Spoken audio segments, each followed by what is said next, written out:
Les discussions ont commencé donc entre le groupe de mutins qui est sorti dans les rues de Bouaké cette nuit, des discussions avec les autorités militaires ivoiriennes. C'est en tout cas ce qu'indique un communiqué publié par le ministère de la Défense. Dans ce communiqué, on peut aussi connaître exactement les revendications des mutins. Ils veulent notamment le paiement de certaines primes, une augmentation de salaire, des délais plus courts pour le passage de grade et également le paiement d'une prime appelée Ecomog mais qui n'a rien à voir avec la force militaire de la CEDEAO. Les autorités ivoiriennes appellent également au calme et demandent aux militaires de rester dans les casernes. Pendant ce temps-là, sur le terrain à Bouaké, la situation est restée calme. La ville est toujours bloquée. Certains mutins tiennent toujours leur position. On ne peut ni sortir ni rentrer de la ville, mais ça circule dans les quartiers et quelques commerces sont maintenant ouverts. La situation, par contre, est un peu plus tendue à Korogo, où là, vraiment, Korogo est devenue une ville totalement morte.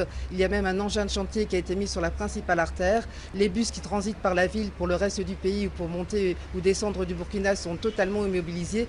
Il n'y a vraiment personne dans les rues, les écoles ont été fermées.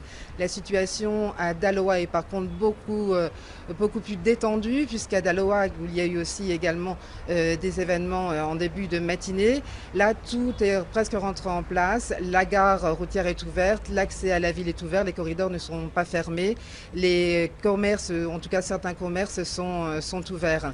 Je vous rappelle que déjà, il y a presque 2 ans, en 2014, il y avait une mutinerie similaire qui était partie de la ville de Bouaké, c'était répandu dans d'autres villes du pays et même jusqu'à Abidjan. C'était des ex-forces nouvelles, donc des ex-forces de la rébellion, qui demandaient le paiement de primes. Après des négociations avec les autorités, notamment le président Ouattara, il avait été convenu que ces primes leur soient payées à tempérament de façon régulière.